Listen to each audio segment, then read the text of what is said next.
Oui, oui, oui, je suis tout à fait d'accord avec vous. Avoir un site internet qui fonctionne, c'est très bien, mais effectivement, on vous dit jamais comment faire exactement et concrètement pour avoir des bonnes pages. Eh ben, écoutez, c'est ce qu'on va voir aujourd'hui. Je vais vous montrer comment faire une bonne page pour son site internet en 2026. Donc, petit rappel essentiel, hein. Pour votre site internet, une page correspond à un mot-clé. Et ce mot-clé-là, on va appeler ça aussi, on va avoir tendance à y associer une intention de recherche. On y reviendra un peu plus tard. Mais gardez bien en tête qu'une page, c'est un mot-clé. C'est-à-dire que si une personne tape chaise de bureau ergonomique, par exemple, on va s'appuyer sur cet exemple-là tout au long de la vidéo, ça veut dire que on doit lui présenter juste une seule page qui est censée ressortir sur ce mot-clé-là dans les résultats de recherche Google. Okay, bon. Comment on va commencer? Comment on commence normalement en 2026, ou du moins comment moi je ferai en 2026 pour pouvoir me positionner sur ce mot-clé, donc chaise de bureau ergonomique. La première des choses, eh ben, je vais taper le mot-clé sur Google. Je vais regarder, et la première chose qu'on voit, c'est qu'on a pas mal de produits sponsorisés. Donc de vous à moi, si vous voulez vous positionner dans les premières positions sur ce mot-clé-là, je vous dirais quand même que ça serait bien de faire du sponsorisé quand même. Et on voit que ça bug d'ailleurs. Alors, attendez, je vais le recharger, on va voir. Voilà, ok, très bien. Donc là, on a les produits sponsorisés. La deuxième chose, c'est qu'on va avoir site de produits, a priori. Et la chose qui est assez marquante, c'est qu'on va voir tout de suite qu'il y a des photos. Donc on sait déjà que si on veut créer une page efficace pour chaise de bureau ergonomique, vraisemblablement, ça sera une page de vente. Donc on sera dans une intention d'achat. C'est-à-dire que la personne qui tape ça en général veut plus acheter que d'avoir des informations sur la création de la chaise ergonomique. On va voir qu'on a énormément encore de photos. On va voir du prix. On va voir des avis. Et on va voir une marque. Donc, idéalement, ça serait bien d'avoir ces éléments réunis. On va regarder ensuite le premier qui se positionne dessus. Du moins, c'est ce que je fais, hein, comme je vous dis. Et on voit, alors, on va avoir pareil, comme je vous l'ai dit, des photos, le prix ici, on va retrouver un comparatif, un quiz, alors ça, si on clique dessus, ça rendit juste une fenêtre, mais donc des explications vidéo pour le coup, on clique sur le plus, ouais c'est bien ça, de la réassurance, alors une communauté, c'est intéressant, donc là de la réassurance encore, avec donc des éléments qui vont permettre aux gens d'être plus confiants dans leur achat. Et là, on va retrouver donc les avis, ce qu'on avait dit tout à l'heure, la réassurance et la FAQ, qui est devenu un élément assez incontournable en 2026, je trouve. Ok, on va faire le même exercice avec le deuxième pour voir la différence qu'il y a entre le premier et le deuxième. Et là, on voit qu'on est sur une page catégorie, donc, comme je vous disais, avec pas mal de produits, une FAQ, un descriptif. Ok, donc on voit déjà que la FAQ revient chez les deux, que là, il y a des avis. Mais ce qui est intéressant, on va regarder le troisième. Et le troisième, donc qu'est-ce qu'on a? On a toujours le menu. On a une page catégorie, toujours. On a plus de produits que sur la page précédente. Donc, ça c'est intéressant. Très intéressant, très intéressant. De ce que je vois là déjà, c'est que Google, le nombre de produits, c'est pas le critère qui a mis le plus en avant. Parce que tout à l'heure, si on regarde le premier ici, en réalité, il s'agit d'une page produit. Donc si ça c'est une page produit, ça veut dire que la page qu'on a ici, c'est une page catégorie aussi. C'est juste qu'elle est designée autrement, c'est ça. C'est juste qu'elle est designée autrement. Donc la page catégorie, ils ont mis un grand soin là-dessus. Et au final, ils ont moins de références. Et je crois d'ailleurs que donc lui, il a moins de références que le deuxième, et ainsi de suite. Juste pour regarder le quatrième, voir... Ah, là, on a quand même un article de blog, j'ai l'impression.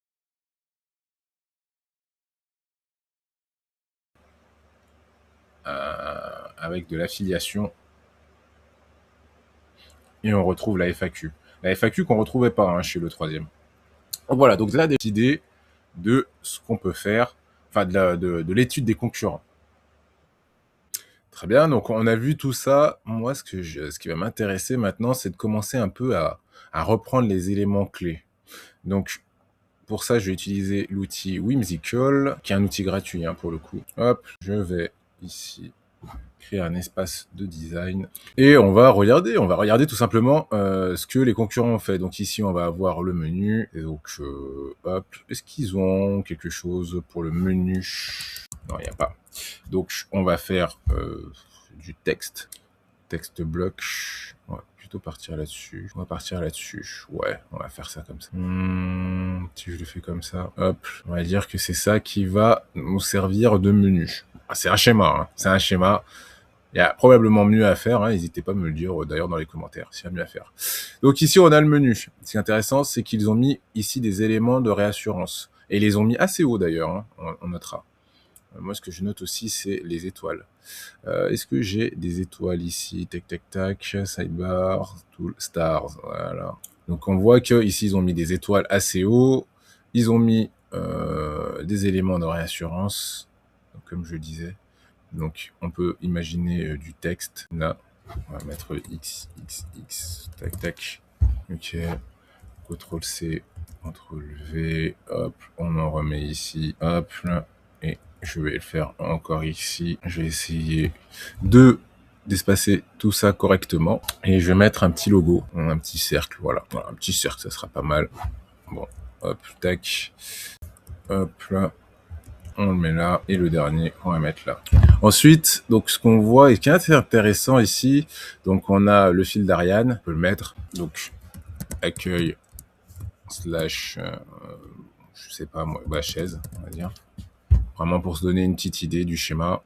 Et là, ce qu'on voit, c'est qu'ils ont directement mis des produits. Donc, moi, j'aime plutôt bien ce qu'ils ont fait ici, hein, et c'est les premiers, donc je vais plutôt avoir tendance à m'inspirer d'eux. Je vais mettre ici donc un bloc image. Donc, en réalité, ils en ont mis deux, un bloc image. On va faire comme ça. Mince. Hop. Hop, CTRL C, tac. On va mettre, on va juste copier-coller. Mais l'idée, c'est de se dire, ok, ma page devrait avoir un bloc image. Eux, dans l'idée, après, ils ont mis du texte. Donc, pardon, on va mettre du texte. Hop, pardon, on va mettre un peu de texte. Et on va essayer d'ajouter un tableau, petite table. Parce que pour moi, en gros, ce qu'ils ont fait, c'est un tableau comparatif, hein. On a un début de structure, alors je me souviens plus si je peux étirer la zone. Oui, on peut étirer la zone, très bien. Voilà, on étire un peu le tout, on a notre tableau. Allez, viens par ici petit. Est-ce que je peux l'agrandir? Ah, je peux pas. Bon, ok, je peux pas. C'est pas grave, on va le faire comme ça. Donc un tableau, ce qui va être intéressant derrière après, donc ça c'est le tableau comparatif.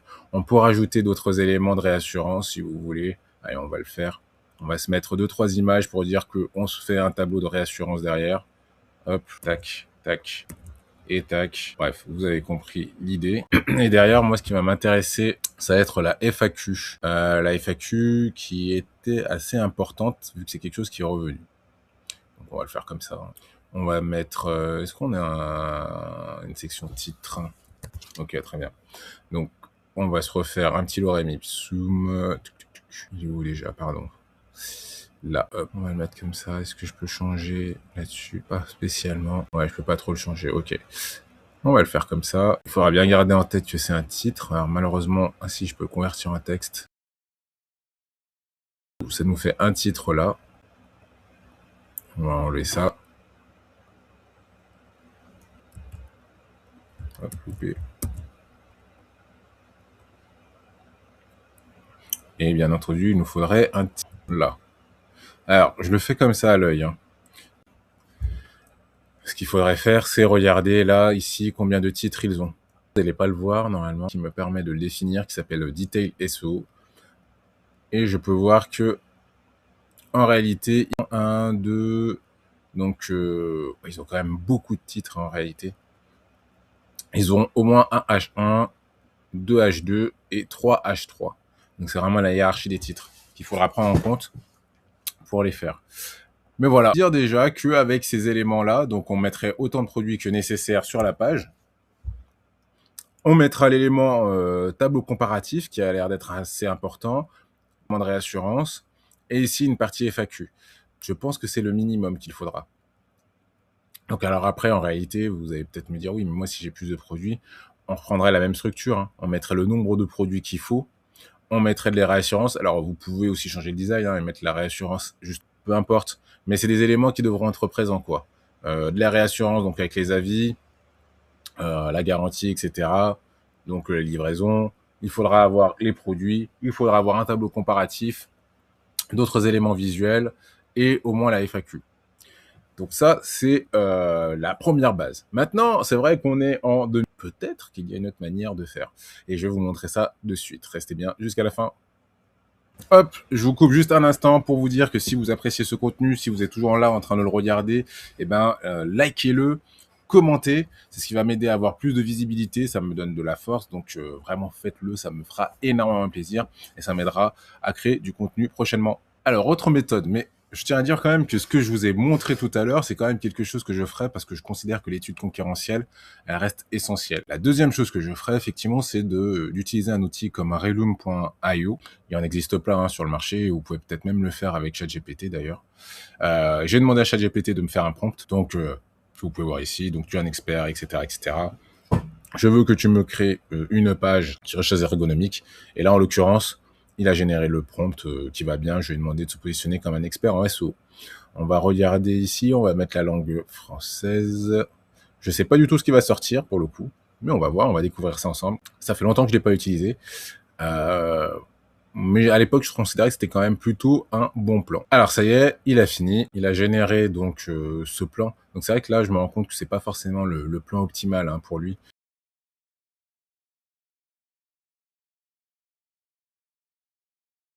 Et derrière, il nous a fait une page produit.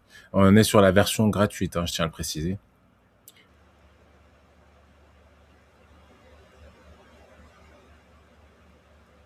Maintenant que la page d'accueil, il faudrait la formule payante.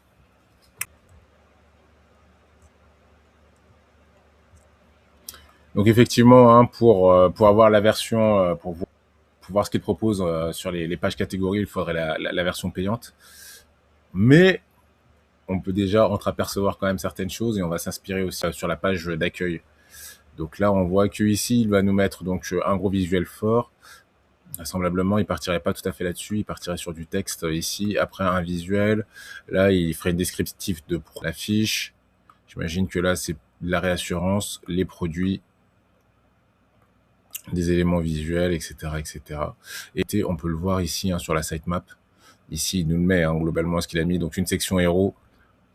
Donc, c'est la grosse image, la liste des fonctionnalités sur la section liste de fonctionnalités. Donc, toujours pareil, section liste de produits.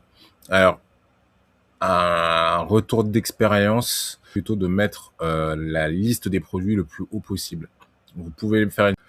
Mais j'aurais même tendance à dire héros et mettez directement la liste des produits pour éviter aux gens de faire un scroll, de descendre sur la page. Voilà, je trouve qu'il y a des meilleurs résultats comme ça. Ce qui est intéressant, c'est qu'il va aussi pour son comparaison. Donc voilà, à partir de là, est-ce qu'on pourrait pas copier tout ça et demander à une IA de nous générer ça? Hop, une dernière chose, dans le descriptif, vous verrez qu'il y a un lien pour Reloom. Je vous invite vraiment à cliquer dessus. Ça vous permettra, si vous êtes intéressé, d'avoir des réductions jusqu'à 50% pour le premier mois. Et moi, ça me permettra d'avoir des crédits. Et ces crédits-là, je les utiliserai pour pouvoir vous faire d'autres projets vidéo où je pourrais exploiter pleinement la puissance de Reloom. Donc voilà, je vous en prie, allez-y. C'est gratuit, entre guillemets. Et en tout cas, ça nous aidera à avoir plus de contenu. Alors, ça y est, j'ai récupéré les informations donc de Reloom et je vais les donner à ChatGPT. Alors, honnêtement, j'aurais plutôt tendance à vous conseiller, si vous avez les moyens, de prendre l'abonnement sur Reloom, parce qu'en réalité, il fait des choses assez intéressantes. D'ailleurs, on va en profiter pendant que j'ai donné l'information à ChatGPT pour regarder un peu ce qu'il nous propose. On voit que déjà là, il nous propose, ouais, vous voyez, ça va quand même assez vite. C'est vrai qu'on est sur des chaises ergonomiques, il a fait des choix, enfin très rapidement quand même. On peut avoir une idée de la structure que ça pourrait avoir et du potentiel de la page qu'il a faite. Donc là, j'imagine que c'est la page d'accueil. On peut tout changer, on peut tout modifier. Et comme je vous l'ai dit, là, c'est juste pour la page d'accueil, malheureusement, donc il nous fait pas la page, les autres pages. Mais c'est vrai que Reloom, pour être transparent avec vous, c'est un outil que j'ai pas mal utilisé par le passé pour designer des éléments pour les personnes que j'accompagnais. La notion de design, par contre, je crois qu'elle n'y était pas à l'époque. Donc, je suis assez curieux de voir ce que ça fait. OK. Donc là, il nous le met juste ici. Et après, bah, effectivement, pour tous les graphistes, hein, ça peut être facilement intégré via Figma ou des choses comme ça. Mais vous voyez qu'on peut très rapidement avoir une idée de son site internet et en fait le mettre en place avec des outils comme ceux-là en 2026. Après, il y en a d'autres. Hein. Il y a Wigik, je crois aussi, qui fait à peu près ce genre de choses. Pareil, qui est payant. Mais voilà, donc comment avoir une idée un peu de contenu, et là on va voir ce que nous a fait ChatGPT. Eh bien voilà, ça y est, c'est fait. Donc ChatGPT a fini de nous faire un rendu qui peut nous donner déjà une idée de maquette vraiment pour la conception du site. Alors comme je vous l'ai dit, hein, je pense que en réalité Relium aurait été peut-être un peu plus pertinent à mon avis, mais comme je vous dis, c'est un outil payant.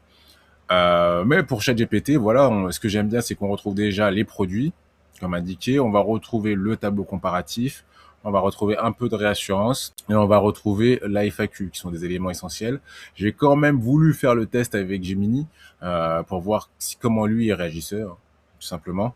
Et on va retrouver, logiquement, à peu près la même structure avec de la réassurance ici, les chaises, on va retrouver aussi ici donc du texte, le tableau comparatif, de la réassurance, la FAQ et bien entendu les informations pour pouvoir vous contacter. Donc j'aurais tendance à vous dire que ça peut faire une bonne base, mais dans l'absolu, quand même, inspirez-vous peut-être un peu plus de ce que Relium pourrait vous dire et surtout, vous avez la chance de vraiment avoir des concurrents qui ont déjà travaillé sur tout ça, qui ont déjà eu des résultats, donc vous avez de la data qui est exploitable, vous auriez tort de ne pas vous en inspirer, de ne pas essayer de faire aussi bien. Je vous rappelle, le concurrent ici, on voit qu'il a mis en avant directement les produits, on voit qu'il a fait le comparatif, donc à peu près comme les autres l'ont fait, mais on voit quand même qu'il y a eu un travail sur le design qui est bien plus important que ce que ChatGPT et Gemini ont fait.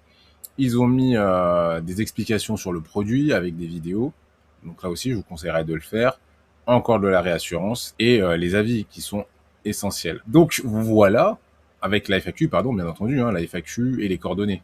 Donc voilà pour cette vidéo, donc comment faire une page efficace en 2026. Vous voyez que globalement, on va refaire quand même pas mal d'études, un peu à l'ancienne, j'ai envie de dire. Et on va aussi utiliser des IA pour avoir des idées de concepts, de choses qui peuvent être intéressantes et aller un peu plus loin dans les détails. Écoutez les amis, j'espère que cette vidéo vous a plu. Si c'est le cas, n'hésitez pas à la commenter, à la partager, à me dire si vous voulez que je crée du contenu sur d'autres thématiques peut-être. En tout cas, je vous souhaite une excellente journée et je vous dis à très vite.